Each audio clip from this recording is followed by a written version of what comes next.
Elles étaient belles, très belles même hier, à l'occasion de la célébration de la journée internationale à elles dédiée. Je parle bien évidemment des dames, nos femmes, nos mères et même nos filles. Mesdames et messieurs, bon après-midi, bienvenue.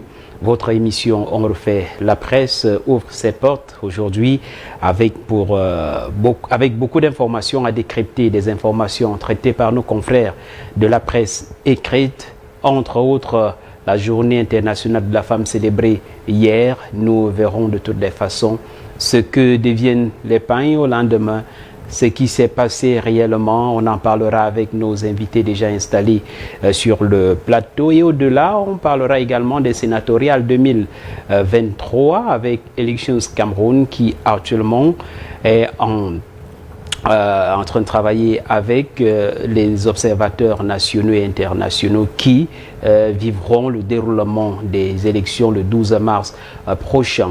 Et ils sont déjà installés. Lucien, Hervé et Ini, bon après-midi et bienvenue sur le plateau. Merci PBK, merci de m'accueillir une fois de plus. Hommage à ces maintes dames avec lesquelles j'aurai le plaisir de partager le plateau. Salut aux inconditionnels de On refait la presse. Je commence d'ailleurs à être un visage familier.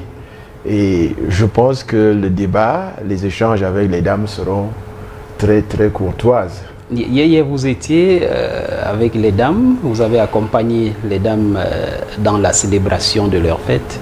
Naturellement, vous savez qu'on ne peut pas dissocier l'homme de la femme. Donc quand on voit un homme, on va voir une femme à côté. Et quand il y a une femme, un homme n'est pas loin, il est dans les parages. Donc naturellement, je suis allé, j'ai répondu à une invitation que des charmantes dames d'une association de mon département, la Mefoua Famba, elles m'ont convié aux AGAP et naturellement aussi aux échanges parce que c'est la journée internationale des droits de la femme a été dévoyée sous nos chaumières ici, parce que c'est une journée de plaidoyer, une journée pour l'action et la sensibilisation en faveur des droits de la femme. Plus que jamais doit être révolue cette époque où la femme était reléguée au fourneau. Cette époque où on lui disait « sois belle et tais-toi ». Donc cette époque est révolue. Je puis vous dire que résolument, c'est le temps des femmes. Voilà, puisqu'on parlait des femmes, nous recevons sur le plateau avec beaucoup de plaisir la coordonnatrice nationale du port art littéraire du Cameroun. Marie, bon après-midi et bienvenue sur le plateau. Merci bien Bertrand, merci Bernard, à tous les téléspectateurs de CAM10 et bien évidemment, je pense que je partagerai un bon moment avec mes companélistes ici. Elle était belle la fête. Ben oui, elle fut belle. Merci d'être avec nous. Avec vous, on entre avec la structure, votre structure dont vous avez la charge. De quoi est-il question exactement ? Alors, il faut dire que le ministère des Arts et de la Culture est constitué de 24 corporations, donc des pôles, parce que le ministère est en pleine structuration à ce moment, dont les pôles sont là pour rassembler les artistes d'une même corporation. Donc nous, par exemple, c'est les arts littéraires, donc nous parlons là directement des écrivains, des associations littéraires, des événements littéraires, donc des personnes qui recherchent à faire un livre et qui n'arrivent pas, ils peuvent passer au pôle. Donc nous rassemblons vraiment pour la bonne sensibilisation envers les fédérations futures des artistes écrivains. Et de ce côté-là, les choses évoluent normalement. Est-ce qu'on finira avec des Camerounais qui vont s'intéresser davantage à la littérature? Alors, il faut dire que le peuple change à son propre pas, nous le disait encore Tchekata Diop. Donc, il faut espérer, il faut se dire que de plus en plus les gens écrivent. Et des Camerounais, contrairement à Logan malheureux qui voudrait qu'on dise que les Camerounais ne lisent, c'est faux. Les Camerounais lisent beaucoup, mais peut-être ils ne font pas la lecture utile. Vous pouvez voir aujourd'hui qu'aucune information n'échappe aux Camerounais, Facebook, WhatsApp, Instagram et tout le reste. Et des gens sont même presque hébétés sur des écrans de téléphone le long de la journée. Mais sauf que là, on voudrait les ramener, par exemple, au livre physique, à un roman, à se cultiver à partir du livre et tout ça. Et si le livre ne se vendait non plus comme on pense, c'est qu'il n'y a pas de maisons d'édition, c'est qu'il n'y a pas des écrivains qui naissent tous les jours. Je pense que les métiers comme l'écriture prennent du temps, parfois c'est des siècles, mais après quand ça prend son envol, quand Voltaire écrivait, rassurez-vous, il n'était pas lu le même jour, hein, même pas Molière. Mais après, il y a la révolution en toutes choses. Donc je pense que avec le dynamisme aussi de l'actuel ministre des Arts et de la Culture, le docteur Pierre-Ismaël Bidoupat, il met du sien pour que l'art au Cameroun puisse vivre et que les artistes d'ailleurs dans les années à venir puissent vivre de leur art. Lui-même d'ailleurs étant un grand artiste. Voilà. Merci mesdames et messieurs de nous regarder. C'est l'émission On refait l'après sur la télévision républicaine. Nous recevons donc celle dont nous appelons affectueusement notre maman Michèle Florence Dikoumé. Elle communique pour le Rassemblement démocratique du peuple camerounais. Maman Michèle, bon après-midi et bienvenue. Bon après-midi Bernard, ça me fait chaud au cœur et droit de se faire appeler maman, donner tous les jours et puis dans un milieu comme celui-ci que je fréquente assidûment. Vous êtes nombreux comme ça et j'ai toujours le plaisir de vous rencontrer. Il faut dire que vous nous avez aussi manqué. Hein? Ah oui, tout à fait, merci de me le dire, ça ne se reproduira plus. Alors bonsoir au panel, bonsoir à tous qui nous regardent cet après-midi. Mesdames et messieurs, ainsi présenté le panel, nous allons prendre une légère transition. Nous irons en kiosque pour voir ce que nos confrères de la presse écrite nous ont proposé ce matin.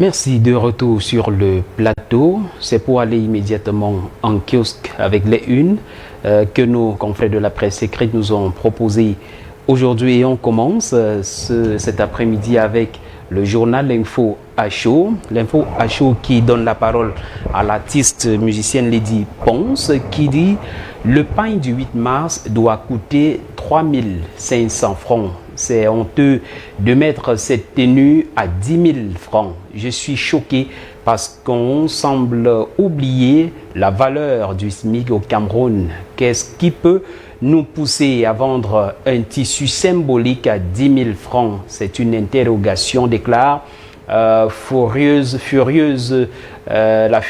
justement, les musiciennes Lady Ponce, et le journal d'Info à chaud a donc publié cette déclaration ce jour au lendemain de la célébration de la journée internationale dédiée à la femme. Et au pied droit, le journal écrit 8 mars 2023 à Baganti, les femmes de l'Ouest et du Sud, main dans la main. C'est à lire au niveau de la page 7, cette information qui revient sur cette fraternité, l'amour qui a toujours existé entre les populations de la région de l'Ouest et celles de la région du Sud, magnifié ce 8 mars 2023 à Baganti.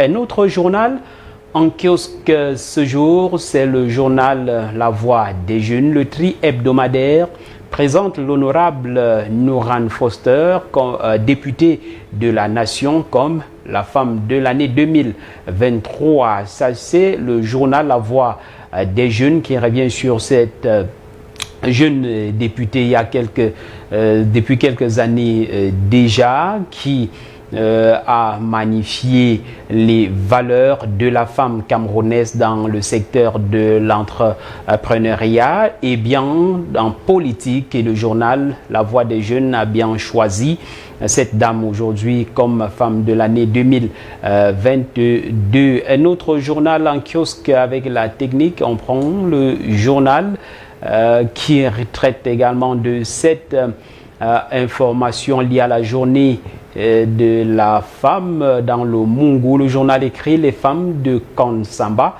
honorées par El Hadj Oumarou, le maire de Kansamba Ier, qui, aux côtés des femmes de cette partie du pays, a préparé toutes les festivités qu'elles ont organisées, a profité de l'occasion que lui offrait la célébration de la Journée internationale de la femme, édition 2023, pour non seulement magnifier le travail que les femmes abattent au quotidien, mais aussi et surtout pour leur demander de ne point baisser les bras en dépit des difficultés rencontrées, afin qu'elles contribuent chacune à sa manière au développement du Cameroun, qui aspire à son émergence à l'horizon 2035, cap fixé par le président de la République, son Excellence Paul Biya, écrit le journal.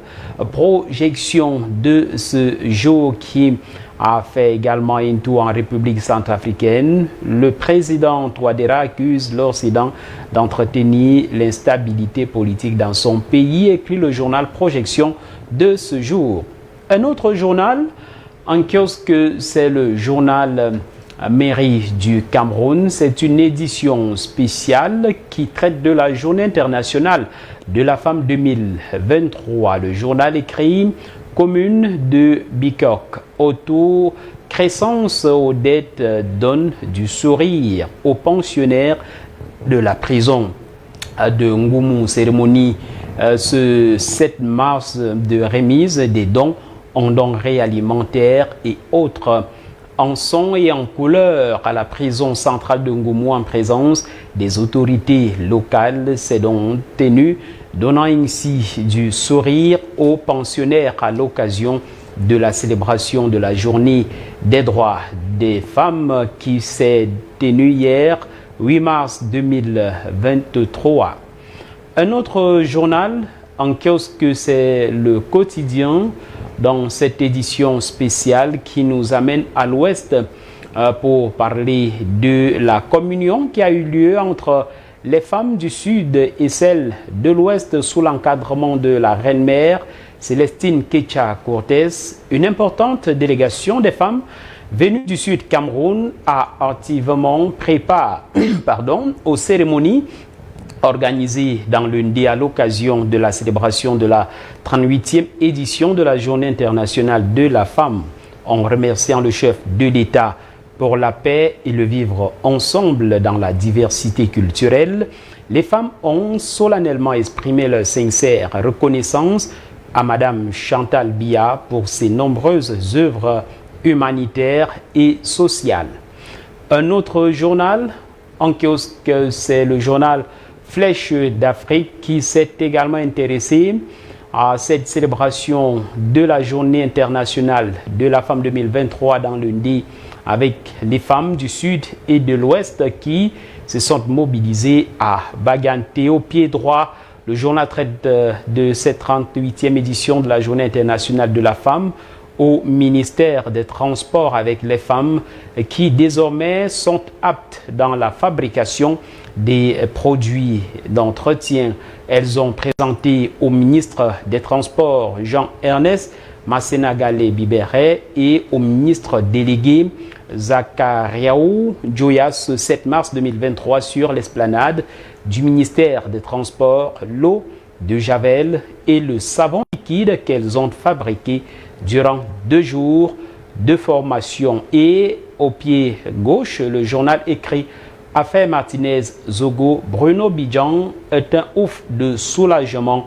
Le journal revient donc sur le journaliste de Vision 4, par ailleurs directeur général du groupe L'Anecdote, qui a été mis en liberté et qui doit désormais plaider au tribunal, selon le journal Flèche d'Afrique qui revient sur cette information au pied gauche. On en parlera davantage. C'est notre journal en kiosque ce jour, c'est le journal Investig Info qui traite de la performance du ministre de la Santé publique. Le journal écrit Manaouda Malachi, le versant du système sanitaire, d'après un sondage effectué par un groupe de journalistes sur le magistère de plusieurs précédents ministres de la Santé camerounais. Celui actuellement mené par Manaouda Malachi bat des records chaque jour. Ce sont les informations à lire dans le journal Investig Info. Un autre journal en kiosque, c'est le journal Afrique Environnement qui traite de l'insalubrité. Le journal écrit la commune de Yaoundé 6 noyée dans les égouts entre le lieu-dit Biémassilak, entrée Saint-Marc après le carrefour Tam-Tam en allant vers le rond-point express au Kansik Mendon avant la brigade de gendarmerie venant de l'entrée Simbok. Les eaux souillées s'écoulant des égouts envahissent désormais les chaussées au quotidien sous le regard médusé et impuissant de la population exposée à tout risque sanitaire, surtout en ce moment où la santé est très précaire. Le journal attire donc l'attention des autorités de ce côté afin que la salubrité renaisse de ce côté-là. Le journal nous amène également en Gaoundéré pour parler de l'état des routes qui inquiètent. La mobilité dans cette ville est un véritable calvaire pour les habitants. En toute saison, ces dernières peinent à aller d'un quartier à un autre à cause du mauvais état des routes. Écrit le journal Afrique Environnement au niveau de la page 8. Un autre journal, mesdames et messieurs, c'est celui de Pius Ndiaoué, le messager que dirige aujourd'hui Jean-François Chanon, écrit UDC, Dame Joya n'est pas mort. 3 ans après son décès, le sens de son combat politique et son engagement au sein de la classe politique et surtout de l'opposition continue de fasciner. C'est dans ce sens que le journal Le Messager démontre à la page 3 dans son article que les idéologies du président national de l'Union des démocraties du Cameroun n'est pas mort. À sa grande une, le journal n'a pas manqué de nous amener à l'Est Cameroun pour traiter des sénatoriales. Le jeu trouble de Jean Bunjo, c'est à lire au niveau de la page 4. Et en ce qui concerne l'état des routes, le journal est resté dans la capitale politique pour nous amener à Kolmesen. Le journal écrit de la poussière au bitume, dont les choses s'améliorent positivement et considérablement du côté de Kolmesen, c'est à Yaoundé 5. Un autre journal en kiosque, c'est celui de Paul Ngwaré qui dit c'est une édition spéciale sénatoriale 2023. Le journal écrit sénatorial du 12 mars 2023, Nord, la commission régionale du Rassemblement démocratique du peuple camerounais, conduite par le Lamido Aboubakari Abdoulaye, fait du porte-à-porte pour rafler toutes les voix. Pour la dernière ligne qui débouche sur le 12 mars 2023, la commission régionale de campagne du RDPC convainc tous les électeurs à sortir massivement dimanche prochain. Consigne ferme du président, Sa Majesté Aboubakari Abdoulaye, aucune voix ne doit manquer au décompte final pour élire les sénateurs. Et au pied, le journal écrit la Haute-Sanaga réaffirme au vice-président de la commission régionale René Sadi son statut de bastion imprégnable du RDPC.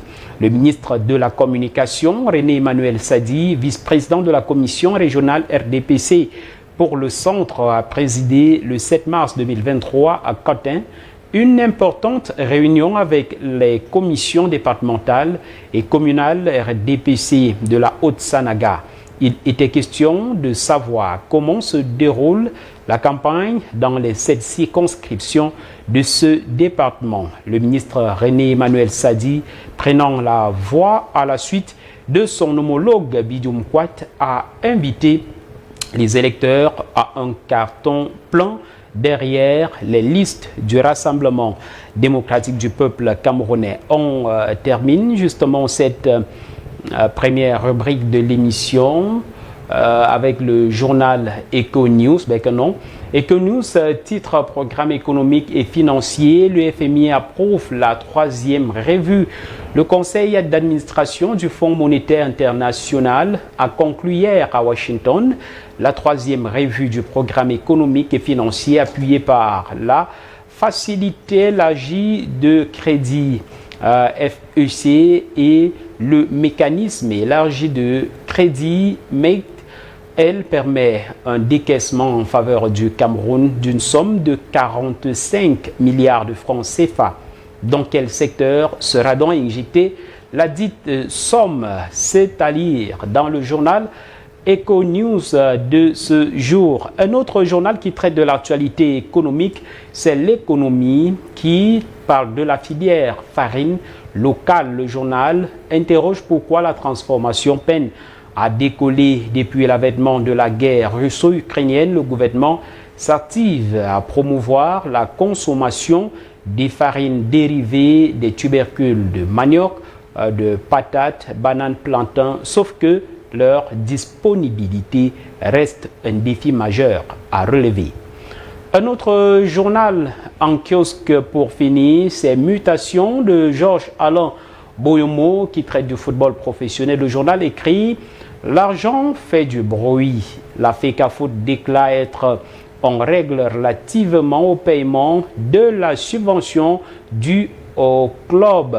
Des présidents de clubs jouent à cache-cache, écrit le journal Mutation au niveau de la page 12. Et le journal au pied gauche parle du pipeline Crébi Zamengwe Gangui, désormais en haut débit. C'est à lire au niveau de la page 3 du journal Mutation de Georges Alain Boyomo de ce jour. Et c'est à travers cette information du journal Mutation qu'on revient sur le plateau pour commenter avec nos invités. Hervé, vous avez regardé les unes. Il y a quand même quelques-unes qui vous ont marqué particulièrement. Toujours. Vous savez, ce serait de saluer le travail qu'abattent nos confrères de la presse écrite.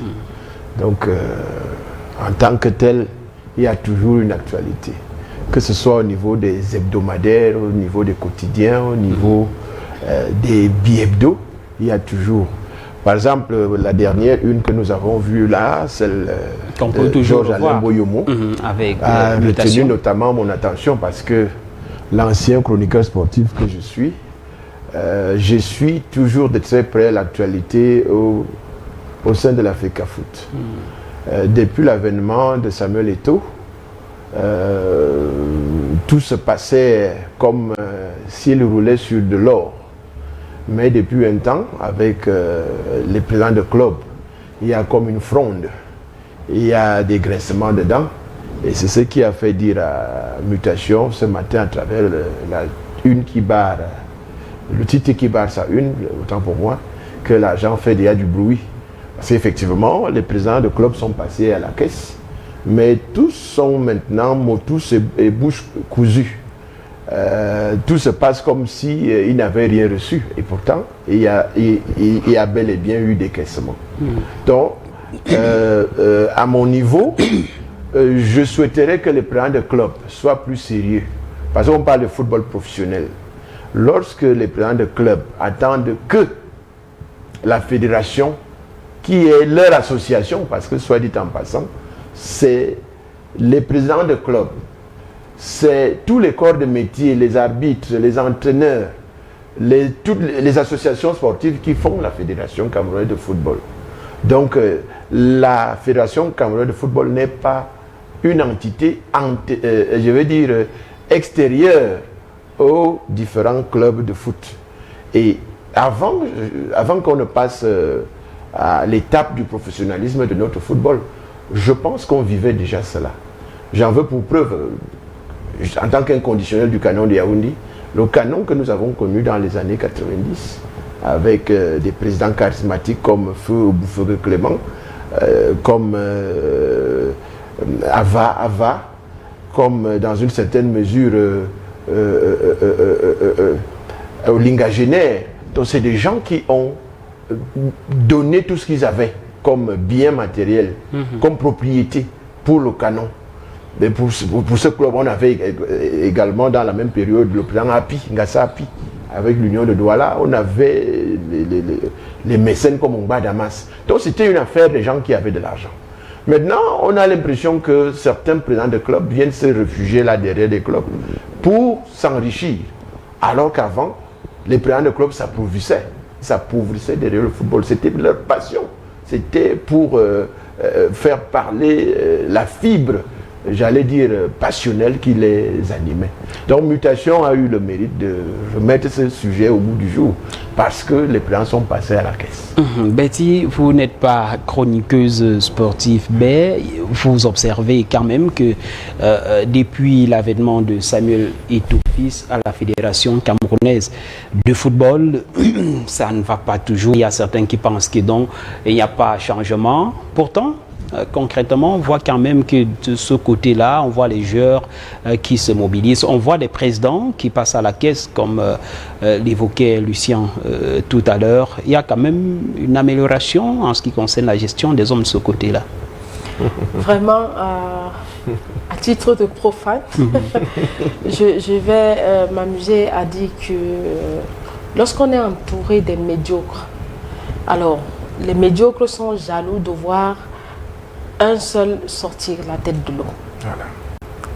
Donc, parce que lorsqu'on est tous médiocres, alors nous créons notre petit système et ça nous va comme ça. Mais une fois où quelqu'un veut sortir la tête de l'eau, pour qu'il soit constaté que en fait les autres depuis là ils sont juste médiocres, ça ne fait pas toujours l'unanimité. Donc je pense que peut-être le président Samuel Eto'o passe par cela. Et je pense que c'est un très très bon passage, c'est un bon baptême, parce qu'on ne peut pas être totalement d'accord avec lui. Mais il faut dire que pour nous qui ne faisons pas de football, il nous a ramené à voir les matchs de football. Ça voudrait dire qu'il y a quelque chose qui a bougé. C'est un peu comme lorsque les fonctionnaires sont payés. Tous les secteurs d'activité bougent.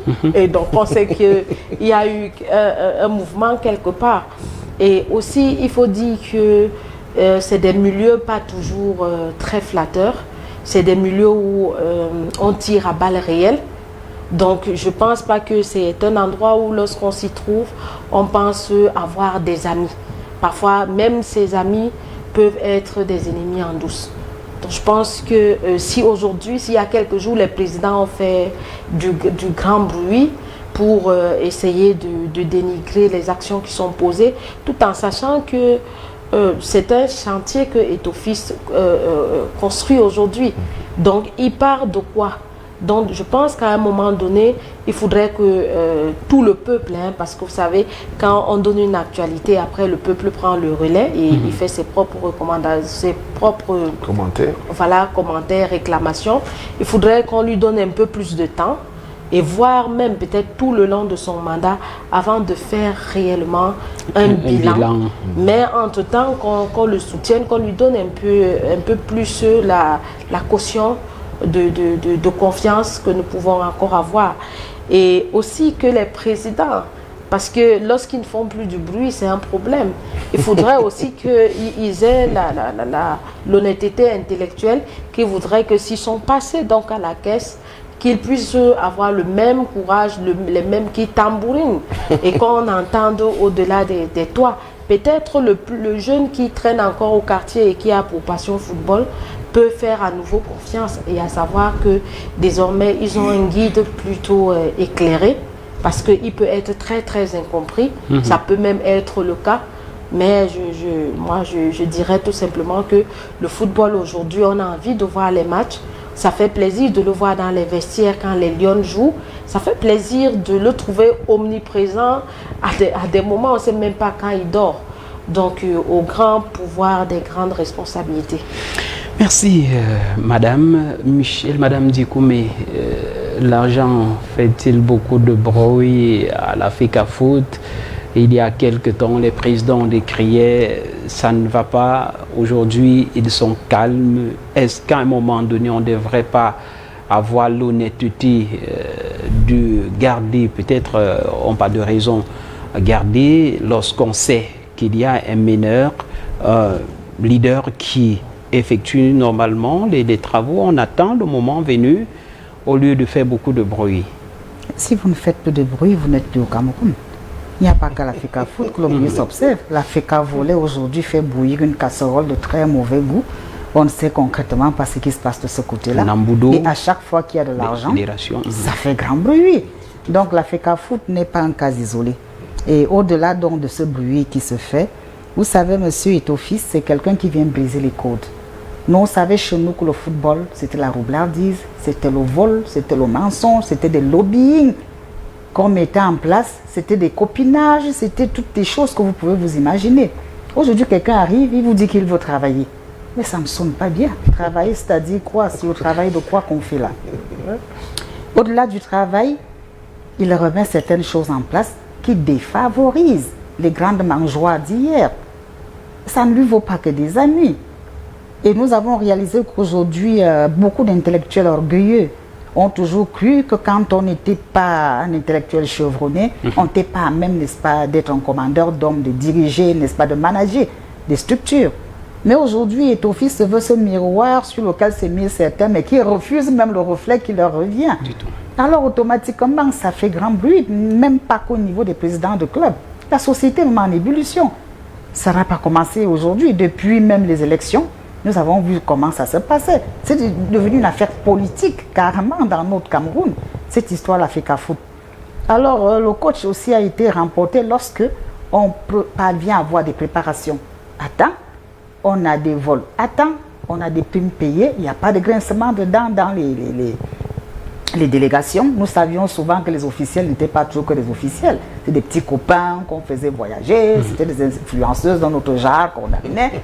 Mais maintenant, on sait que ceux qui sont partis avaient véritablement leur place dans les vols. Bien que nous ne soyons pas allés au second tour, ce qui peut-être a galvanisé certains.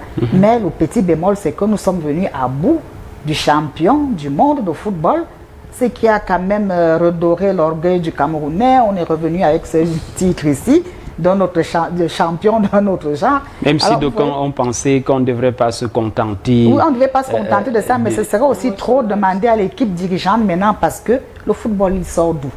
Il n'y avait pas de championnat local.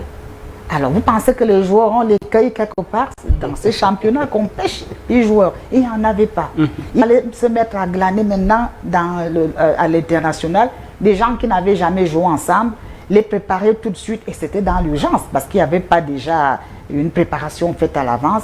Ramener quand même ce titre d'avoir battu le Brésil, c'était vraiment de l'inespéré. Surtout que vous savez, oui. Ça veut dire peut-être que la prochaine compétition... Oui, moi je l'ai dit, et je l'ai même dit aux dirigeants de la FECAFOOT que je ne connais pas de façon particulière. J'ai dit, nous n'avons pas démérité tant que ça. Je crois que le moment pour nous, c'est de mettre les pendules à l'heure, de repartir, n'est-ce pas, à zéro. Et je crois que le travail qu'ils sont en train de faire, je suis jamais à la FECAFOOT, quand même est salutaire par rapport à ce qu'on a vu par le passé. Vous avez dit qu'il y a eu grand bruit, on se plaignait, on lui a même collé plein de dettes là, parce que nous lisons à gauche, à droite et tout, des choses pas bien.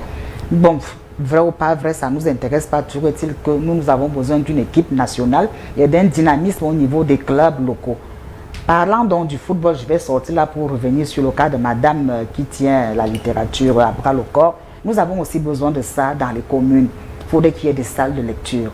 La littérature n'est pas qu'à l'école, mais si nous avions des salles de lecture dans les quartiers, je crois que ça retiendrait beaucoup de jeunes, ça résorberait aussi des mauvais comportements, des comportements déviants, parce que les jeunes, ils flânent. Et quand on flamme, toutes les propositions sont la bienvenue. Donc il faudrait ces salles de lecture-là. Donc je crois que pour embrayer sur son cas, j'aimerais que quelque chose aussi soit fait de ce côté-là.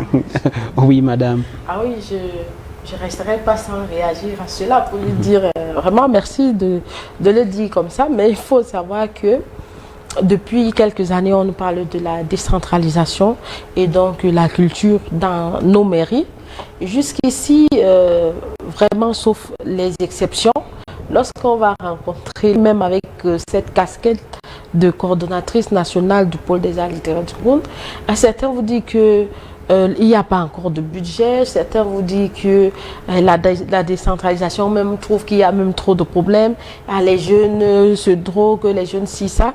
Donc ce n'est non plus beaucoup accepté, ce n'est pas qu'on ne fait pas le pas, on fait le pas vers des mairies, on va dans les établissements scolaires, on essaye de revoir avec les proviseurs comment achalander la bibliothèque, former même les bibliothécaires, aider le suivi, faire les concours littéraires et tout, mais effectivement, pour que le livre, parce qu'il faut parler là même de l'économie du livre, ce n'est pas en vendant un livre dans une librairie que l'écrivain va se nourrir ou alors que l'économie va également passer par le livre. Or, si une mairie accepte qu'on aménage une bibliothèque, vous comprenez que c'est presque 1 million de livres qu'on pose là, et si le livre lui seul, il est même en moyenne 2000 francs, vous voyez combien de droits d'auteur direct on aura à reverser et les gens seront contents. Et effectivement, les jeunes viendront là s'abreuver de la bonne connaissance. Mais pour cela, il va falloir aussi beaucoup communiquer là-dessus pour que ce pan de la décentralisation ne soit pas négligé. Peut-être il faut le dire aux téléspectateurs que pour parler comme Betty Mawem, pour parler comme Madame Dikoumé ou alors Hervé Ihini, il faut aller lire, il faut lire, il y a le savoir dans les livres. Vous le faisiez à l'époque? Quelle question. Si je suis devenu journaliste, c'est au gré des lectures. Je suis fils d'enseignant. Vous voyez, avec cette avalanche de livres que j'avais dans le placard de mon père, je lisais parfois, j'allais dire, même les livres qui ne m'étaient pas autorisés, tout ce qui me tombait sous la main, un bout de papier, j'allais dire, j'ai grandi en lisant. Oui, nous avions par exemple des revues, des périodiques comme Kwaku, comme Kalao, que le papa mettait facilement comme ça à ma disposition. Et ça fait, nous, à cette époque, on n'avait pas de télévision, on n'avait que les livres. C'est-à-dire, en dehors des lectures supplémentaires, comme je venais de citer, nous avions surtout nos livres scolaires, nos manuels scolaires. Donc, le papa faisait cet effort-là de mettre chaque fois à notre disposition. On a grandi dans cet esprit-là. Ce qui fait que, aujourd'hui, lorsque je regarde la société actuelle, je ne peux qu'écraser une larme. Et je salue déjà en passant l'action du ministère de la Culture, notamment la direction du livre et de la lecture. Je salue monsieur, le pôle des arts littéraires. Monsieur Mbala Elanga Edmondset, que je connais bien, c'est un aîné, que je connais très bien et je connais sa passion pour le livre. Parce qu'avant d'arriver au ministère, on se connaît quelque part où on était liés par des manuels, c'était des livres illustrés pour enfants. Donc franchement, le travail qui est en train d'être fait à travers ces forums, c'est un pôle et puis les voilà, associations donc, littéraires. Merci. Ce qui est en train d'être organisé là, je pense qu'il va falloir renouveler de telles expériences. Aller à l'arrière-pays, comme a dit la dame, aller à l'arrière-pays pour diffuser le livre, parce que le livre doit être diffusé. Pour sortir, je vois à travers la presse écrite, on a beaucoup de lecteurs de titres. Je crois que si tout le monde faisait quand même l'effort d'être titrologue, comme on les appelle, de lire, parce qu'il y a des gens qui disent, pour avoir longtemps exercé comme journaliste de la presse écrite, parfois je partais donner, je remettais des journaux comme ça à ceux qui me rendaient visite à la rédaction. Et tout de suite là, parfois ils abandonnaient même le journal que je leur avais offert pour l'emporter. Donc pour dire que les gens, il faut encore susciter. Parce que plus on prendra la peine de lire, mieux on saura parler et mieux on pourra bien écrire. Madame Dikoumé, la vie le succès, la réussite se cache dans le livre. Tout à fait, mais vous avez tout dit. Il n'y a pas de vie sans le livre. Le livre, c'est cette richesse incommensurable. Le livre est épargne que nous avons. Et pour mieux vous exprimer, il faut savoir lire. Pour savoir écrire, il faut beaucoup lire. Alors lorsque vous lisez beaucoup, ça dit que vous êtes une ressource recherchée. Lorsque l'on vous entend, on dit que vous parlez comme un livre. Donc le livre, vraiment, pour moi, c'est la plus grosse économie, qu'il soit bien qu'elle ne soit que cognitive, mais il faut le livre. Et c'est pourquoi je parlais justement de la décentralisation de ces livres dans les bibliothèques communales. Et je crois que je risque même quelque part dans certaines mairies rentrer dans ce combat-là.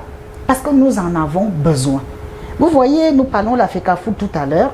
Pour communiquer même déjà, il faut le livre. Et quand on a l'habitude de s'abreuver à bonne source, on devient quelqu'un d'assez incrédule face à certaines choses. Mais pourquoi vous êtes toujours sceptique quand on vous dit des choses? Vous savez que ça sort de la petite littérature de mauvaise aloi parce qu'on veut noyer tel ou tel autre. Quand vous avez l'habitude de lire. Donc il faut lire. On se forme à travers la lecture. La lecture est à la base de tout. Que vous fassiez les mathématiques, que vous fassiez la chimie, que vous fassiez l'histoire, la géographie, tout passe par la lecture. Et lorsque vous amenez votre enfant dès le bas âge à savoir lire, à offrir, n'est-ce pas, les bandes dessinées, des illustrés et tout le reste, il prend goût par la suite. Moi, par exemple, mon argent de poche finissait dans la lecture. J'ai commencé par les bandes dessinées. Après les bandes dessinées, je suis allé plus loin, c'est des petits romans à l'eau de rose, les Harlequins. Après Harlequin, on est tombé sur Guy Descartes. Je me suis vanté d'avoir lu tous les 38 livres, dont toute la collection Guy Descartes. De Guy Descartes, je suis allé plus loin. Aujourd'hui, j'ai des publications en géopolitique. J'ai des publications en relations internationales, c'est ça mon domaine. Donc ça me fait plaisir quand je cause avec quelqu'un qui me parle quelque chose. Je lui dis non, écoute, moi j'ai écrit là-dessus. Et je lui sors tranquillement ce que j'ai eu à faire. Donc ça fait plaisir. Il faut pouvoir écrire quoi qu'on fasse, qui qu'on soit, c'est la lecture. Même si vous êtes médecin, vous avez toujours besoin d'avoir des encyclopédies pour vous recycler de façon personnelle, pour être à point. On a des nouvelles maladies aujourd'hui qui n'ont pas existé hier. Et lorsque vous ne vous recyclez pas à travers ces lectures, vous n'êtes rien. Bon, comme j'ai dit, les gens sont plus aujourd'hui dans le numérique. Oui, c'est bien, mais le numérique, ça ne vaut pas le livre. Dans le livre, on a des réalités avérées. Bon, dans le numérique, on peut balancer n'importe quoi, c'est du foutoir. Il faut donc être futé pour faire la différence entre la bonne lecture et l'accessoire. Donc je crois que la lecture a toujours sa place, le livre reste toujours actuel. Vous faites bien, mesdames et messieurs, de regarder l'émission. On refait la presse sur la télévision républicaine. Parlons d'autre chose maintenant, madame. Comment se porte le RDPC? Le RDPC se porte très très bien. Et nous avons cet honneur dans le RDPC d'avoir déjà une pléthore incommensurable au niveau, n'est-ce pas, du Sénat. Et nous entendons regrappiller nos places comme d'habitude, histoire de nous assurer l'appropriation, la conservation de notre pouvoir. Donc le RDPC en ce moment est en campagne. Les différentes commissions se déploient sur le terrain pour pouvoir, n'est-ce pas, mettre en selle ceux de nos sénateurs que nous plébiscitons. Pourquoi tant d'engouement autour des sénatoriales? Vous savez, le Cameroun aujourd'hui a changé de forme. Nous sommes dans le terre unitaire décentralisé. Et la décentralisée, elle tarde parce qu'il fallait déjà que tous les maillons soient en place. Je voudrais évoquer ici les régions. Je voudrais évoquer ici la mise en place effective de toutes les communes, leurs commissions. Je voudrais évoquer le ministère même de la décentralisation. Maintenant que tout est fait, le sénateur peut aujourd'hui, en tant qu'acteur et maître de la décentralisation, pouvoir légiférer sur des lois à l'avantage de la décentralisation. Et ne perdons pas de vue, il y a un fait très important, nous sommes à l'aune de la zone de libre-échange continentale. Avec qui la ZLECAf va composer? C'est avec toutes les économies du continent. Et nous voulons aujourd'hui un entrepreneuriat de pointe au niveau du Cameroun à travers la décentralisation qui permettra que nous soyons à même d'être dans le train de cette décentralisation qui est même déjà en gare depuis, qui a pris de l'envol. Et pour en embrayer sur autre chose, je voudrais revenir, n'est-ce pas, sur la journée de la femme, les préliminaires. Je vous dis, ouf, la femme camerounaise a compris. Ça dit qu'il y a une avancée fulgurante au niveau de l'entrepreneuriat féminin. Je vous assure, à travers la femme camerounaise, c'est vrai que nous revenons là-dessus plus tard, je voudrais déjà vous dire que le Cameroun devient une destination touristiquement économique de premier choix à travers tout ce qu'on a vu. Nous sommes partis, c'est-à-dire que des débats simplement cognitifs, des discours à l'applicabilité. La pratique, elle est là. Je voudrais vous dire, l'entrepreneuriat féminin au Cameroun est une effectivité. Lucien, un peu de partout, vous savez, le RDPC, c'est le seul parti qui a des candidats partout au Cameroun pour ces sénatoriales. On parle de 100%, il faut écraser. Est-ce que ça n'est pas frustré les autres partis de l'opposition? Vous savez, chacun, sur le terrain de la politique, chacun use des arguments qui sont les siens. C'est comme si deux équipes descendaient sur l'arène et qu'une équipe clamait sa toute-puissance. Je ne vois pas en quoi on leur ferait le procès de clamer leur toute-puissance. C'est maintenant aux autres de les contrecarrer sur le terrain à travers le vote.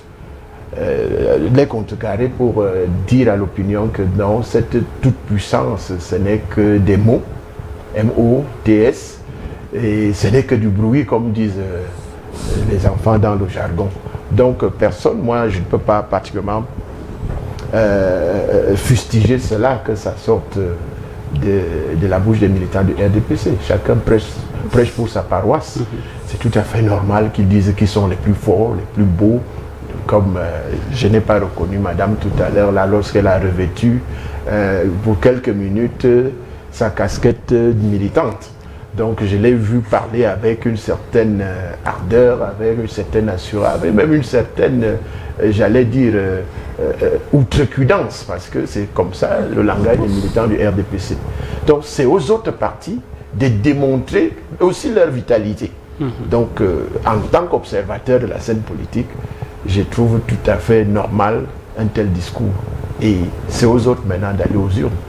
Maintenant, le RDPC ayant le contrôle de l'essentiel des communes, il sera difficile, je l'avais déjà dit dans un précédent plateau ici, qu'il sera difficile aux autres partis concurrents d'aller vraiment damer le pion au RDPC rendu à ce niveau. Parce que l'essentiel des communes, des régions, c'est contrôlé par le RDPC. Comment faire dans une localité, dans une circonscription, comment faire pour gagner des sénateurs, des places de sénateurs, alors qu'on n'a pas de conseillers municipaux. Donc, au-delà même des consignes qui seront données par le comité central du RDPC à ses votants, à son collège électoral, au-delà de ces consignes-là, il y a quand même aussi ce qu'on appelle l'intime conviction de chaque votant, de chaque conseiller municipal qui ira voter. Est-ce que les autres partis, parce que je trouve la campagne depuis qu'elle a été ouverte, certains partis sont carrément à tonnes. Bon, est-ce qu'ils vont s'attendre, ces partis vont s'attendre à quoi au soir des élections, c'est-à-dire lorsque les résultats seront proclamés? Donc, c'est tout à fait normal que le RDPC, à travers ses militants, disent qu'ils s'en vont pour l'écrasement, pour l'écrasage. Bertie, le PCRN, le SDF, plusieurs autres partis politiques sont aussi en campagne, mais l'effervescence davantage autour du RDPC. Est-ce qu'il faut avoir suffisamment de moyens, parce qu'on parle de déploiement, il faut avoir des moyens financiers pour convaincre davantage les grands électeurs, parce qu'il s'agit des conseillers municipaux et régionaux, c'est une élection indirecte. Alors, il faut déjà reconnaître que dans notre contexte camerounais, sauf si on est fou, on ne va pas penser que le RDPC n'est pas une machine. C'est une machine. Vraiment, lorsque Madame Dikoumé parle, vous comprenez, elle parle avec hargne, avec engouement.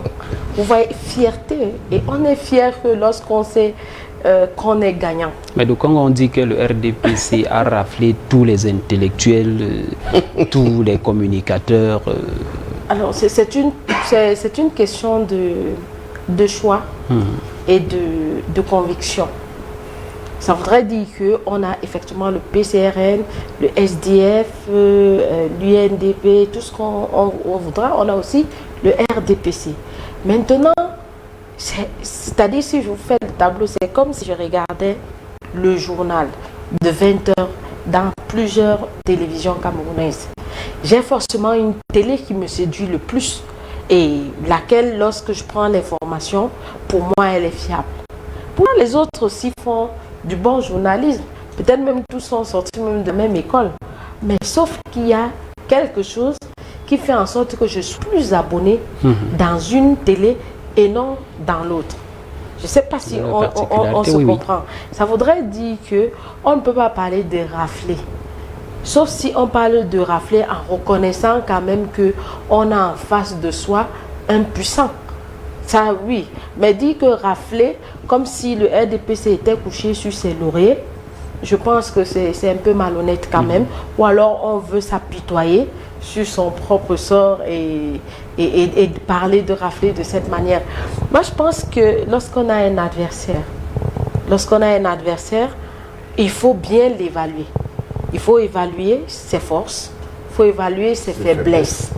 On ne peut pas aller juste en guerre, ça veut dire je me lève aujourd'hui, je m'en vais faire, comme je fais par exemple le festival des Fous du Livre, je ne peux pas, quelqu'un ne peut pas se lever chez lui juste parce qu'il a vu que je fais bien le festival et puis il s'en va faire le festival, il y a les préalables. Donc le RDPC, ce n'est pas une histoire de tout de suite. Le RDPC, c'est depuis la nuit des temps. Et il faut donc dire qu'ils ont pris une bonne avance sur les autres partis politiques.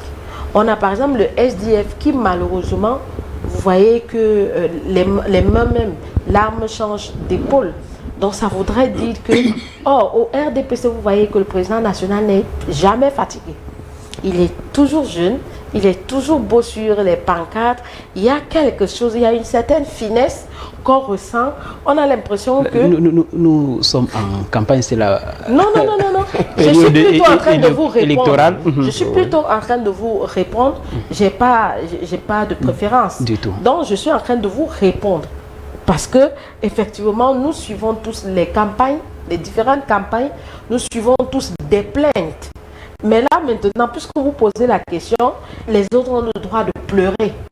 Parce que c'est en fait ce que vous êtes en train de dire. Et moi, je réponds en vous disant qu'il n'est pas question de pleurer ou de rire.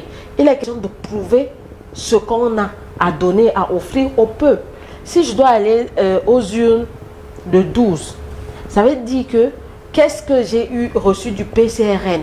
Quel est le discours qui coïncide avec ses réalisations depuis qu'il est installé comme parti politique au Cameroun. Si je m'en vais voir Serge Matomba, je vais me dire quoi? Pourquoi je m'en vais voter? Pourquoi je vais voter lui? Donc c'est d'abord ça. Quel est le bilan? C'est à partir de là que le Camerounais lambda, comme on peut parler de communicateur, le communicateur va communiquer parce que lui, c'est grâce à ce job-là qu'il doit nourrir une famille. Tout est capitalisé. Il ne faut pas qu'on se mente. Vous ne pouvez pas venir travailler ici sans salaire. C'est qu'il y a un problème. Vous comprenez un peu ce que je veux dire? Donc le RDPC, effectivement, n'a pas juste raflé les intellectuels. C'est que peut-être, je me dis, que le RDPC, quand vous regardez même au niveau des plateaux, ils prennent des personnes brillantes. Vous voyez un peu ce que je veux dire? Ils prennent des personnes brillantes. Quand Madame Dikoum vous parle du RDPC, vous voyez que si vous avez vos petites filles, comme j'ai mes filles à la maison, je rentre avec l'idée de leur dire, il faut aller à l'école. Vous voyez un peu, je n'ai même pas besoin de savoir si communiquant RDPC, ça donne de l'argent ou pas. Mais seulement le fait qu'elle nourrit l'âme, même si elle fait rêver d'être dans un parti politique. C'est ce que nous aimerons. Moi, je suis souvent dans les débats. Parfois, quand on met tous sur le panel, vous avez l'impression que le RDPC a totalement raison. Vous comprenez quand même ce que je dis. Donc, je me dis qu'ils doivent se donner un peu plus de moyens. Et il faut leur expliquer que la politique, c'est la stratégie. La politique, c'est l'idée bien maturée. La politique, c'est un accompagnement des cautions morales, des personnes qui ont beaucoup d'argent, bien évidemment, des personnes qui peuvent apporter de la logistique. Parce que le RDPC est implanté partout. Au fin fond de toutes les communes au Cameroun, vous trouvez le RDPC.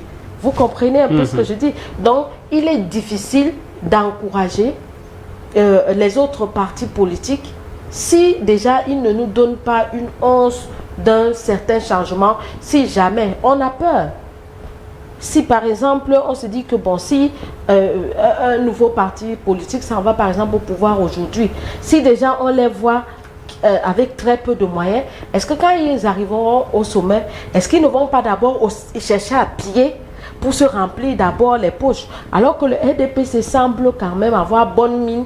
Vous comprenez qu'il y a un problème de conviction. Madame Dikoumé, pour sortir, est-ce que c'est parce que le RDPC a ces moyens-là, ces atouts, qu'il va aller dormir sur l'oreiller et attendre le 12 mars prochain? Non, mais vous avez vu tout l'acharnement qu'il y a par rapport au sénatorial. Et ces sénatoriales ne se sont pas préparés aujourd'hui. Vous savez que depuis déjà le mois de mars dernier, nous avons lancé le sommier politique, qui est une cartographie bien huilée pour un recensement des cellules, de comités de base, de sous-sections, de sections à travers l'échiquier national. Et voir concrètement combien de sympathisants nous avions, combien de membres réellement inscrits nous avions également. Tout ce travail de mise en œuvre était déjà pour jauger, n'est-ce pas, la force du parti depuis la base. Parce que la base qui fait la force d'un parti, et voir quelle était la dynamique à mettre en place pour pouvoir foncer davantage. Donc c'est pour vous dire que c'était déjà le point de départ des sénatoriales qui s'organisaient comme ça. Aujourd'hui, nous avons des communes, nous sommes très bien représentés en termes de conseillers. Et nous savons donc aujourd'hui que nos camarades plébiscités bien choisis, bien triés sur le volet, parce que c'est de bonnes projettes, des camarades confiants et convaincus que nous avons mis là. Alors, une fois qu'ils seront plébiscités, nous savons donc que le train des sénatoriales tentera en garde. Mesdames et messieurs, vous regardez l'émission On refait la presse sur la télévision républicaine CAM10. Nous allons prendre une transition et on revient sur le plateau avec la thématique du jour.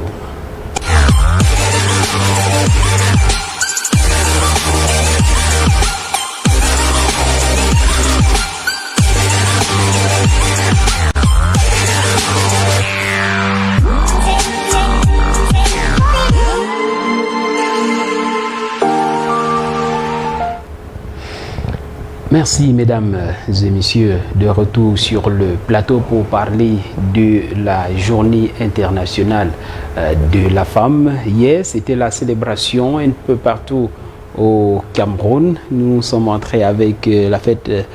Madame, elle était belle. On revient avec la question.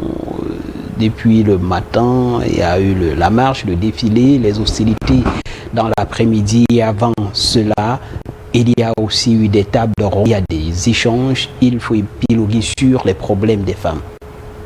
Effectivement, moi personnellement, j'ai vécu cette année un 8 mars, parce que cette année, déjà le ministère des Arts et de la Culture a fait un programme commun entre les employés du ministère au féminin et les artistes femmes. Donc c'était depuis la semaine passée, entre effectivement des conférences débats, des tables des jeux, et des concours, des formations. Et hier c'était l'apothéose, c'est-à-dire une belle fête offerte par le ministre des Arts et de la Culture.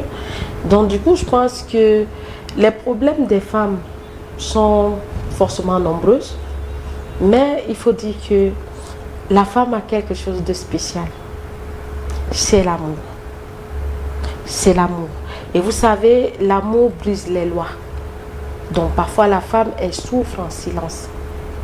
Mais je vais vous dire, quand on est sur un plateau comme celui-ci, moi je suis très contente de dire que je suis chef d'entreprise parce que c'est le cas.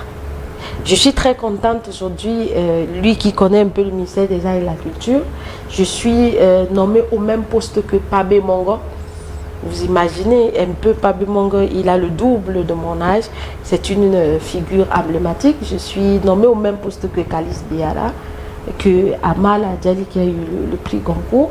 Et vous comprenez quand même là que sur 7 coordonnateurs que nous sommes, je pense, 4 femmes. Vous voyez quand même que, et aujourd'hui lorsqu'on parle de ce dynamisme, je ne pense pas que les hommes soient plus dynamiques sans toutefois les juger, mais les faits parlent d'eux-mêmes. Or, auparavant, on savait que l'écriture, c'est pour des messieurs là, voilà, c'est des hommes qui ont beaucoup appris, c'est eux qui sont assis. la femme aujourd'hui dans la littérature camerounaise se fait de mieux en mieux entendre depuis beaucoup d'années aujourd'hui. Ça, c'est sans publicité. Et nous sommes dans une, c'est-à-dire dans une phase où la femme peut parler, pas d'égalité, mais de partenariat avec l'homme. Parce que moi, par exemple, je ne cherche pas l'égalité. Moi, je suis une bonne fille bassa. Moi, j'aime bien me sentir un peu fragile, là. C'est-à-dire qu'on me console. J'aime quand je pleure. Et puis, il y a un monsieur qui essuie mes larmes. Mais que lorsqu'il est fauché, parce qu'il n'a pas de carburant le matin, que je puisse carburer sa voiture sans qu'il ne souffre. Donc, je pense que l'homme doit comprendre tout simplement que la femme est son partenaire. Et que les pouvoirs publics, d'accord, puissent donner plus de responsabilités aux femmes. C'est vrai que par rapport aux années antérieures, les femmes n'étaient pas dans beaucoup de services avec des postes de responsabilité. Ça se ressent, mais ce que nous disons, c'est qu'il ne faudrait pas que ça soit comme une pitance. Il faudrait que ça soit un droit réel. Ça veut dire que le know-how de la femme puisse être ce qui valorise sa place dans la société. Qu'on cesse de penser que on fait déjà quelque chose. Avant, il n'y avait même pas les femmes préfets aujourd'hui. Et puis, on les compte du doigt. Non. Il faudrait que ce soit révolu parce qu'aujourd'hui, la femme a des choses à donner. Et la femme, de plus en plus, prend, c'est-à-dire une portion assez importante. Et d'ailleurs, même le président de la République l'a dit qu'il faut qu'on donne un peu plus d'espace aux femmes et aux jeunes.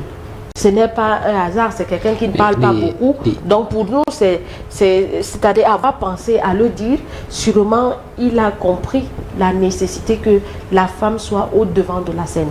Ce n'est pas une compétition. Et la femme peut donner davantage sans être dans des postes de responsabilité. Alors dans ce cas, vous faites simple. Dans ce cas, vous faites simple. Vous savez, il y a beaucoup de tard dans la société aujourd'hui. Nous avons des enfants qui passent le temps à se droguer, certains qui se poignardent, ainsi de suite. Vous savez, tout ça, c'est des problèmes qu'on a à cause de la société. Parce que la société voudrait aujourd'hui que la femme rapporte quelque chose à la maison. Parce que, or, regardez bien, avant, les femmes étaient simplement ménagères dans leur acte de mariage. Alors l'homme sortait pour aller chercher et la femme restait à la maison pour éduquer ses enfants, pour prendre soin de toute la grande famille, pour aider monsieur à réaliser en douce les projets. Aujourd'hui, puisque la femme s'en va donc, comme toute combative, qu'est-ce qui se passe? Parfois, c'est des ménagères qui éduquent nos enfants. Parfois, pour ceux qui ne peuvent pas s'en procurer, c'est les voisins qui... Et là, vous évoquez une situation... C'est pour vous répondre à votre dernière relance. Bon, c'était pour vous titiller. Non, mais c'est pour ça que je dis c'est agréable de me titiller. Et je vous explique le malheur. Le malheur, parce que nous chansonnons là que oui, la femme aujourd'hui peut faire ceci, cela. Mais il y a le malheur, c'est-à-dire l'autre revers de la médaille, qui est que à cause du fait que la femme ait bien compris l'importance pour elle d'être au devant de la scène, aujourd'hui on a les enfants qui en pâtissent. Parfois, vous rentrez tard, votre mari même rentre tard, vous ne pouvez plus lire les cahiers de vos enfants, vous ne voyez plus si un enfant a les chics ou les poux, même si ça n'existe plus, vous ne savez même pas ce qu'il a mangé le long de la journée, avec qui il traîne. Un jour, vous êtes au commissariat parce qu'il a pris du tramol et tout ça. Donc, toutes ces questions, je pense qu'il faut bien les réorganiser. Ça voudrait dire que si vous voulez que la femme continue donc à exercer sans vouloir être au devant de la scène, ramenez-nous tout simplement à être ménagère à la maison parce qu'on pourra vous servir mieux. Madame Dikoumé, c'est très sérieux. Est-ce que ces multiples dérapages dont on observe dans la société avec les jeunes, avec les enfants, c'est pas parce que la femme est partie de la cuisine? La femme qui était à la maison pour tout contrôler, pour se rassurer, pour éduquer, est partie de la cuisine parce qu'il faut se battre comme l'homme et les enfants sont délaissés à eux-mêmes. Conséquence, c'est qu'on observe dans la société. C'est une vision prismique, je disais parcellaire. de la réalité, pour la simple raison que là, je voudrais revenir sur 1975, juin 1975, qui était une rencontre entre plusieurs acteurs gouvernementaux au Mexique, à Juan de la Barrera, où on discutait du statut de la femme. Il était question, après ces rencontres-là, cette rencontre a donné lieu à 3 leviers qui étaient, n'est-ce pas, l'égalité des sexes, qui faisait de la femme un acteur prégnant du développement mondial et la femme aussi comme vectrice de paix dans le monde. Et après tout ce temps parcouru, si on jette un coup d'œil dans notre proviseur, on réalise que nous ne sommes plus qu'au stade du discours.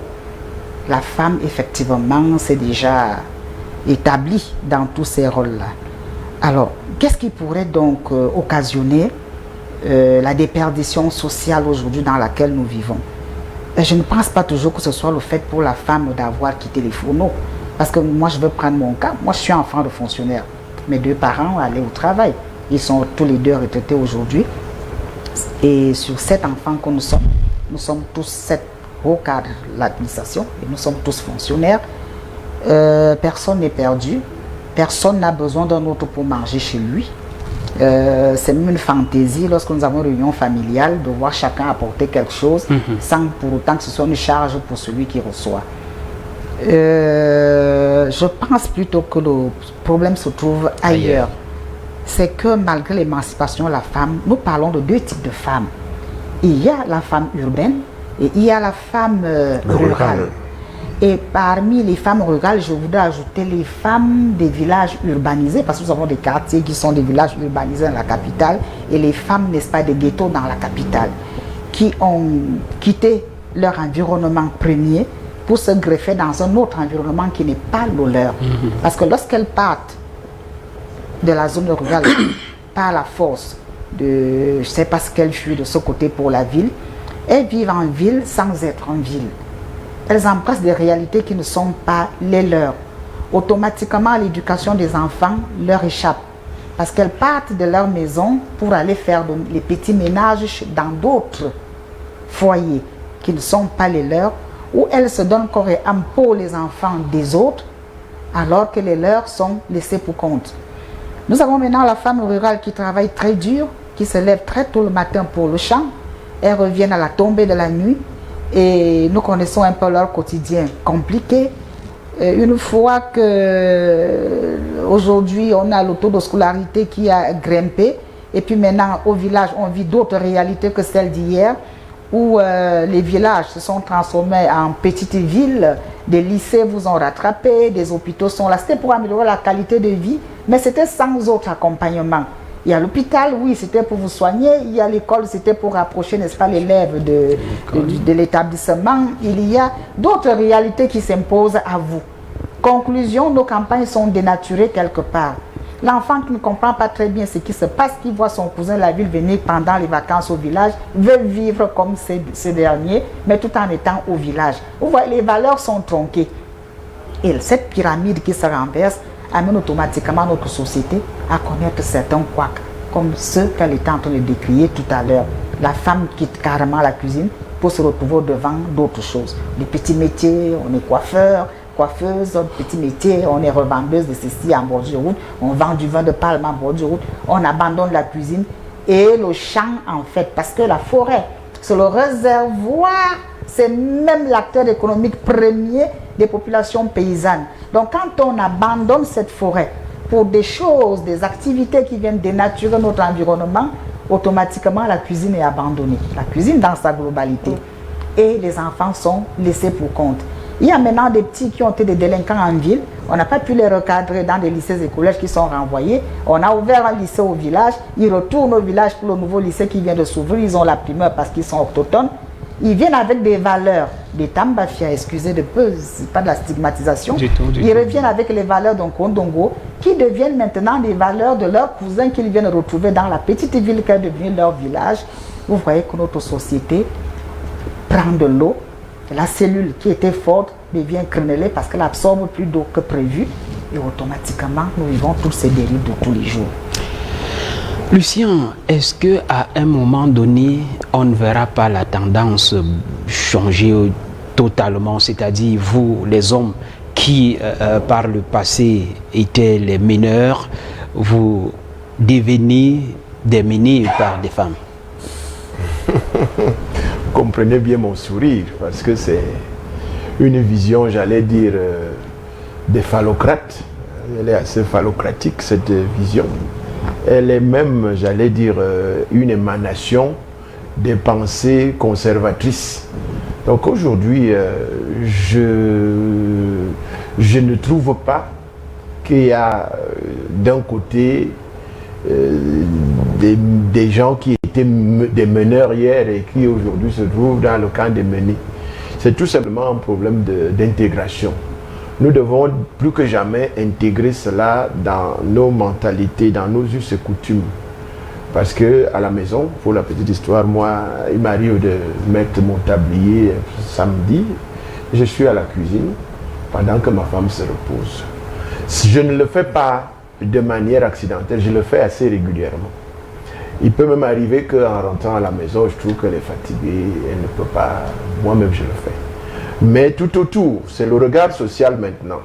Quand on voit un homme faire la différence dans son ménage, on commence à t'indexer, à te mettre à l'index que voilà un homme qui n'a pas suffisamment de poigne devant son épouse puisqu'il prépare là-bas. Donc pour dire que je suis... à chaque fois que vous m'invitez sur un plateau, c'est comme si vous prenez la peine de lire mon CV.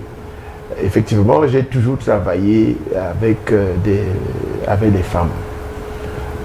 Jusqu'en 2021, j'étais encore le rédacteur en chef de l'hebdomadaire Ladies News, journal dirigé par Chantal Nga, fondé et dirigé par Chantal Nga, que je salue d'ailleurs au passage. Mais aujourd'hui, avec des moyens de bord, l'apparition a pris un petit coup. Donc c'est un journal qui promeut justement l'autonomisation, parce qu'on devrait sortir des cocons de la revendication. La femme aujourd'hui, elle a déjà dépassé, doit dépasser le cap de la revendication. Parce que depuis l'institution de la journée internationale des droits de la femme, chaque année, je peux dire qu'il y a une avancée significative. C'est vrai, elle n'est pas assez perceptible au niveau de la femme de l'arrière-pays. Elle n'est pas peut-être assez perceptible à ce niveau, mais je peux vous dire que la plupart des ménages, dans la plupart des ménages, c'est les femmes qui tiennent le haut du pavé. La preuve en est que moi, je suis dispendieux. Hein, pour prendre mon cas, c'est vrai que parler de soi, le mois étant haïssable, généralement, c'est quand je m'en vais donner à mon épouse que je sens vraiment qu'il y a épargne. Je peux encore revenir dans 2 jours, dans 5 jours, à venir maintenant négocier pour qu'elle me donne. Donc, c'est elle maintenant qui joue justement mon rôle hein, à ce moment-là, parce que c'est elle qui sait quelles sont les priorités. Donc, la femme à ce niveau, aujourd'hui, a pris justement, elle a même pris le pouvoir depuis, elle mène depuis, mais les gens ne la voyaient pas mener. Pour emprunter à ton expression, la femme mène depuis des lustres. Il y a quelque temps, on parlait de stigmatisation de la femme. Est-ce qu'on c'est encore perceptible, on ressent encore ces attitudes-là? Alors, aussi ça, parce qu'on a l'impression que le masculin a compris qu'il doit faire avec le féminin. Mais je vais vous dire que la femme subit aux côtés de ses collègues. Vous savez, aujourd'hui, au Cameroun encore, par exemple, on a de la peine à accepter que les valeurs d'une femme ont été valorisées. C'est-à-dire, si on t'a nommé PDG de la télévision CAM10, c'est parce que tu le mérites. Non, toi, on va te nommer, les autres seront contents. Mais il y a bien des personnes qui penseront que tu es passé sur une table.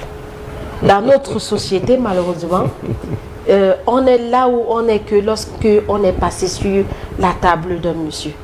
Ça, c'est stigmatisé Est-ce que c'est même seulement le mot dénigrer, chosifier notre intelligence? C'est courant. Voilà ce qu'on a tous les jours.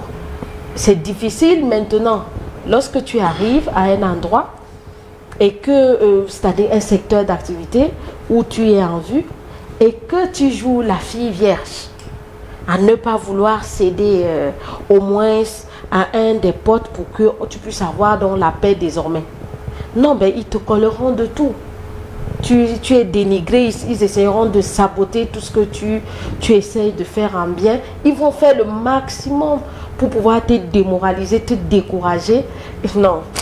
Écoutez, c'est que la femme est seulement forte de caractère. Et puis, la femme, contrairement à l'homme, lorsqu'une femme a déjà compris que c'est ce qu'elle veut, elle se donne tous les moyens. Sinon, moi je vous dis, vous voyez, c'est-à-dire le cadre artistique où je fonctionne par exemple, c'est très compliqué. C'est très compliqué. Parce que tu ne déplais pas forcément aux gens, mais tout le monde qui arrive veut d'abord quelque chose. Vous voyez, lorsque par exemple je dois gagner un marché, parfois tu es obligé de sortir du conventionnel pour dire, mais écoute Bernard, ta cravate elle est très belle, elle est stylée, excusez-moi de vous dire ça, mais bon voilà, tu es obligé de jouer la jeune femme coquine qui a d'autres talents, donc sa séduction féminine, pour que le monsieur puisse, c'est-à-dire faire tomber sa hauteur, et puis signe de papier que tu veux, tu es obligé de sourire là où tu n'avais pas envie de sourire au monsieur parce que sa tête ne te disait pas grand-chose. Il faut qu'on se dise des choses comme ça. Les hommes continuent à nous prendre comme... déjà, même nos propres familles nous prennent pour des vaches à lait. Voilà, vous parlez de certains hommes. Voilà, c'est pas comme si nos propres familles nous font tant confiance. Nos familles, quand tu arrives à avoir un certain niveau, pour elles, c'est que c'est ton corps qui t'a amené plus là, puisqu'on va te dire, il y a plein de diplômés. C'est-à-dire, il y a des gens qui ont même plus de diplômes, pourquoi ils ne sont pas là-bas? C'est un problème. Et maintenant, il y a des hommes assez vicieux. Assez vicieux. Quand vous donnez un manuscrit à un professeur, nom de Dieu, le manuscrit, il est posé sur sa table. Il sait très bien que vous ne pouvez pas lui donner de l'argent et il ne vous a pas dit qu'il ne va même pas corriger. Mais sauf qu'il tourne en rond. Mais qu'est-ce qu'il cherche? Qu'est-ce qu'il cherche? Parfois, il faut savoir que la femme se sent diminuée lorsque elle est en difficulté ou alors lorsque vous devez lui rendre un service et vous profitez du moment où elle est vulnérable pour lui parler de vos propres sentiments. Donc, nous, on souhaite que les hommes comme nous vous respectons. C'est-à-dire globalement, que vous puissiez nous respecter comme ça et respecter nos valeurs. Parce que dans la société, lorsque tu ne peux pas jouer à cette fille-là qu'on va faire passer sur toutes les tables, tu deviens récalcitrante, tu deviens celle qu'il faut abattre à tout prix. Lucien, vous qui êtes un ancien enseignant aussi, il faut le dire, vous vous souvenez de ces expressions, les notes sexuellement transmissibles? Naturellement, vous avez connu lorsque nous étions sur les bancs, aussi bien du lycée que de la faculté. On parlait de ces notes-là. Mais je pense que là, je salue Madame le ministre de l'enseignement secondaire à ce niveau. Elle n'hésite sur aucun moyen pour mettre hors d'état de nuire de tels agissements en milieu enseignant. Donc aujourd'hui, des enseignants sont punis systématiquement lorsque un tel écart de comportement se produit. Donc autant dire que sur les bancs de l'université comme ceux du secondaire, on avait pour camarades des filles et c'était pas des moins que rien. Donc il est donc inadmissible que lorsque nous étions sur les bancs, on se faisait parfois damer le pion par ces filles-là, que rentrer une fois dans la vie active, on se dit qu'elles ne peuvent pas rivaliser avec nous, c'est-à-dire au même poste à armes égales. Pourquoi ne pas? Donc nous devons aujourd'hui nous rendre à cette évidence que la femme est un partenaire de l'homme. dans La femme est un partenaire de l'homme. Madame Dikoumé, aujourd'hui, vous avez le sentiment que les valeurs de la femme sont valorisées, vous permettez cette tautologie-là? Non, oui et non, mais il y a une forme de paternalisme qui se dégage souvent qui, moi, me met mal à l'aise. C'est vrai, nous avons souvent besoin d'être pouponnés, encouragés, mais que ce soit dans nos foyers. Mais lorsque nous sortons et que nous sommes en milieu professionnel, moi, je n'ai pas envie de ça. Je voudrais qu'on me regarde comme un être humain à part entière, qu'on me confie un travail, qu'on me fasse confiance. Et puis, je ne sais pas pourquoi mes collaborateurs me prennent sur eux de vouloir me féliciter. Non, mais il faut avouer que c'est bien. Il faut avouer que vous avez... C'est comme si je surprenais, mais non. Considérez-moi comme quelqu'un qui sait faire son travail, qui est une collaboratrice, qui peut faire ce que vous n'avez pas fait et que vous pouvez relayer dans ce que je n'ai pas pu faire faute de temps. Alors nous avons ça, comme disait tout à l'heure, je suivais ça avec beaucoup de sourire. Il y a ça qu'on rencontre parfois. On se met à encenser une qui professionnellement ne vous vaut pas, qui n'a pas la même compétence que vous. On veut lui montrer qu'elle tient le bon bout parce que justement elle est assez complaisante dans sa façon d'être avec vous. Et vous qui restez inaccessible, qui considérez des hommes comme des humains simplement avec grand H, non, on a tendance, bon, faute de compliments, mais bon, quand vous faites quelque chose, personne ne dit rien, on est bon. Et dès que l'autre fait un petit truc, non, on encense, alors que vraiment il n'y a pas matière à encenser. Vous voyez, ce 2 poids 2 mesures, il faut que ça cesse. Ce paternalisme outré, il faut que ça s'arrête également. Qu'on apprenne à considérer la femme comme un être humain à part entière qui ne fait que son travail. Vous savez, quand on dit à compétence égale, salaire égal, il faudrait qu'on le vive pleinement, qu'on le vive effectivement. Que ce soit ça dans toutes les entreprises, les structures, les sociétés dans lesquelles la femme peut se retrouver. Et puis, vous voyez que la femme a réussi. Même à basse échelle, à dompter la société, c'est la femme qui nourrit Yaoundé. C'est la femme qui nourrit toutes les grandes métropoles. Allez-y voir le ratio des Bayam Salam. Et vous savez, quand j'arrive, je trouve un monsieur qui me dit Manioc, Manioc. Je dis, ah ben dis donc, ici on vous a quand même damé le pion. Parce qu'il est assis là au milieu de 15 à 20 autres femmes. C'est le seul masculin. Je dis très bien. Si vous pouvez déjà comprendre que vous pouvez le faire aussi, ça commence à venir. Vous trouvez des hommes qui brassent du poisson. Vous trouvez, je dis, ah ben ça, nous avons fait école. Et ça me plaît. Vous voyez, et des femmes aujourd'hui que vous rencontrez dans des carrefours qui font du commerce à la criée. Hier, la femme n'avait pas ce courage-là de venir entre les véhicules et vous proposer... Non, on le fait déjà aussi. Donc, quand vous parlez de parité dans le travail, je comprends que c'est ça. Mais, parce que... Oui, allez-y. Madame Dikoumé, il y a quand même parmi nos mères-là, nos femmes, certaines qui ont des attitudes parfois à côté qui dévalorisent la femme que nous aimons tant, que nous respectons. Non, vous savez, le combat de la femme aussi, c'est la femme. Pendant une causerie éducative à la veille du 8 mars, je disais aux femmes que nous ne nous battons pas contre les hommes. Ce n'est pas un combat. C'est un combat contre la société. Parce que dans cette société, la société d'abord faite des deux sexes, hommes-femmes, sinon elle n'existe pas. Dans cette société, il y a des femmes qui sont un problème pour d'autres femmes. Revenons, parce que bon, au-delà de ce que je sois fonctionnaire, je suis coordinatrice d'une ONG qui fait dans les droits de l'homme. Et généralement, j'encadre beaucoup la femme et la jeune fille. Vous arrivez quelque part, vous trouvez que lorsqu'on parle des mariages forcés, ce sont des femmes même qui sont auteurs, qui sont même à la manette pour donner leur fille à un vieillard quelque part. Lorsqu'on parle d'analphabétisation, envoyer les femmes à l'école, c'est d'autres femmes même qui sont un problème pour que la femme s'auto-éduque ou s'éduque.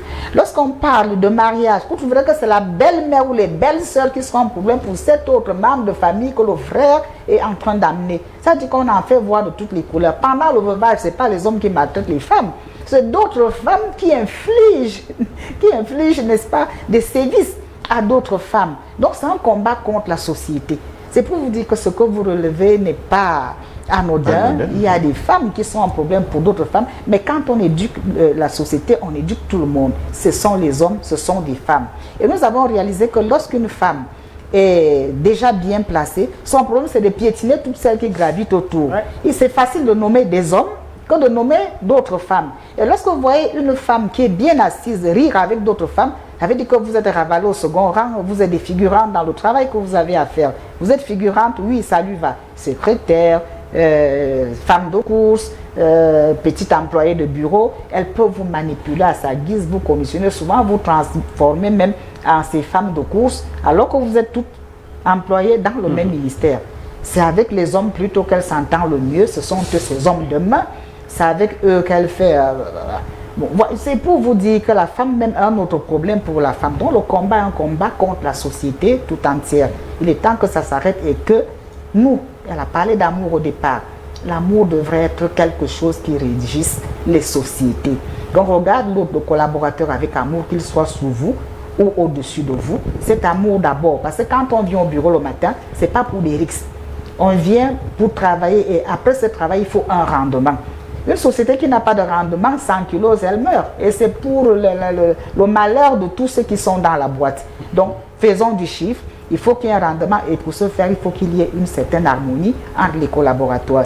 Sauf que là-dedans, dans la collaboration, il faut qu'il mêle le respect. La journée internationale dédiée à la femme a vraiment raison d'être qui permet aux femmes de s'exprimer, de débattre. C'est ce qu'on retiendra peut-être de cette journée. Bien sûr, c'est une journée qui a bel et bien sa place. Ça me rappelle la une où Lady Fonponce a fait sa sortie pour dire que la vie est un choix. On a ses propres choix. On a ses propres sentiments. Lorsque moi j'ai lu ce qu'elle a écrit, elle voulait même que les femmes portent du noir, quelque chose comme ça pour des mémoires. Beaucoup d'artistes sortent demander ça. Mais vous ne pouvez pas forcer des sentiments des uns et des autres. Que le pain coûte 1000 francs, il y a des femmes qui ne le porteront jamais. Il y a des femmes qui même gratuitement ne portent pas ce pain. Et il y en a celles qui, même si ce pain coûte 25 000, elles vont se le mettre sur le corps. Parce que ça dépend de la valeur que chacune donne à ce pain. Parce que la journée du 8 mars, effectivement, quand vous voyez les femmes soulever les cabas, ce n'est pas toujours parce qu'elles sont mal éduquées ou alors parce qu'elles sont idiotes. Il y a des femmes qui sont dans des mariages matés. Et donc, grâce à leur association du quartier, le 8 mars au moins, elles vont sortir. Vous voyez le comportement d'une femme.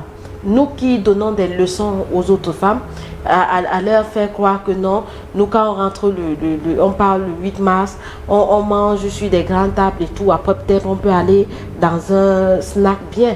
Les autres femmes n'ont pas leur mari qui les font sortir tous les soirs. Donc aussi peut-être l'occasion de dire aux hommes que si vous voulez que lorsque votre femme sort le 8 mars et qu'elle n'ait pas à soulever son kabangondo pour montrer son réseau, il y a aussi là un travail à faire. Peut-être une fois par mois, au lieu de créer la monotonie dans votre foyer, sortez votre femme, amenez votre femme un jour en boîte, amenez-la au cabaret, faites rencontrer, faites découvrir à votre femme ce que vous connaissez vous-même. Parce que à la plupart des cas, les hommes, eux, ils connaissent presque tout ce qui peut créer du mouvement, tout ce qui donne du plaisir, mais refusent de faire vivre ça à son alter ego. Et donc les conséquences, on peut les voir. Le jour qu'elle sort, c'est comme si elle était dans une chaîne en cage. Et donc là, comme elle a l'opportunité, elle se la fait. Elle peut saouler. Donc c'est vraiment une doléance pour dire que l'homme est... C'est-à-dire, vous voyez quand vous avez votre enfant qui se bat à côté de la maison avec l'enfant de la voisine, quand il a vraiment mal, il dit « je vais dire à mon père ». Quand vous voyez un enfant dit « je vais dire à mon père », ça veut dire qu'elle va dire à celui-là, le suprême, celui-là qui ce qu'il va te faire. C'est comme ça que la femme voit son homme. La femme idéalise son homme. L'homme, c'est le modèle de la femme. Et donc, quand tu rencontres une femme, il faut la mouler comme tu voudras la voir. Si tu voudrais que lorsque son gaz finisse, elle t'attende, alors dès le début, apprends-lui comme ça. Même les allumettes, elle t'attendra. Si tu voudrais lui apprendre comment on paye une facture d'électricité quand tu n'es pas là, ou comment on remet le disjoncteur, il faut lui apprendre cela. Parce que le mariage, c'est une autre école. Voilà qui est bien dit. Lucien, merci d'être venu sur le plateau d'On refait la presse. Un plaisir. Vraiment, le panel a été l'un des meilleurs depuis que je participe à cette émission. Donc, le lieu pour moi de remercier également les dames qui ont partagé le plateau avec moi et en espérant nous retrouver dans d'autres cadres, sinon sur le même plateau. Merci Madame Dikoumé, c'est un plaisir. Oui, c'était un plaisir, mais je voudrais attirer l'attention des dames sur la notion de pagne. Le pagne déjà était pour nous un vecteur de rassemblement, de reconnaissance. On voulait une uniformité entre les femmes un jour précis. Mais aujourd'hui, il y a certains lobbying qui se sont accaparés la fête internationale des droits de la femme. Ce sont des acteurs qui n'ont rien à voir avec le sujet, mais qui se retrouvent désormais là. Je ne comprends pas qu'un pagne passe de 3500 à 6500, de 6500 à 15 000. Là, on le vendait des derniers jours à 15 000. C'est inadmissible. Et lorsque nous laissions faire, on se disait, nous avons une entreprise de textile qui a des problèmes, SICAM, sans publicité aucunement, qui a des machines vieillissantes et qui pouvait refaire peau neuve. Donc nous acceptions ça comme ça. Mais on réalise aujourd'hui qu'il y a même du pain de contrefaçon dans notre territoire, sur notre territoire, ce qui n'est pas du tout normal et nous réalisons que nous n'avons pas jusqu'ici aidé SICAM. Il est donc temps que cette histoire s'arrête. Vous faites un pain pour les femmes pour 10 ans, comme la plupart des pains que nous avons, la pièce d'identité, le passeport, c'est 10 ans. On sait qu'on le sort pour les grands jours. Ou alors carrément qu'on nous laisse tranquille. Parce que ne perdons pas de vue que ce sont les Nations Unies qui ont implémenté la journée internationale de la femme en invitant les chefs d'État et de gouvernement. Mais à chaque fois que des dons viennent de l'ONU pour les femmes, les bénéficiaires n'ont rien. Il y a ces acteurs qui se retrouvent entre la femme et les organisations des Nations Unies en termes d'ONG et de tout le reste, qui s'accaparent tout ce qui revient aux femmes. Et c'est pourquoi vous constatez toutes les dérives dans les milieux féminins, parce que ce soit les messages, que ce soit les dons, ils n'arrivent pas au destinataire. Il fallait la peine. Merci d'être venue sur le plateau, Madame Mawem. Tout le plaisir était le mien. J'ai eu cette grâce-là de partager ce plateau avec des personnes, comme j'aime bien le dire, très très intelligentes. Et surtout, vraiment beaucoup de respect à Madame Dikoumé que je suis dans beaucoup d'interventions. Et vous aussi, je pense que Kamdis a toujours couvert mes événements. Donc une occasion de dire merci et bonne fête encore à la femme. Mesdames et messieurs, merci de nous avoir regardé ce jeudi au lendemain de la fête des femmes qui ont célébré la fête au Cameroun avec beaucoup de responsabilités, sans tomber dans les dépravations des mœurs.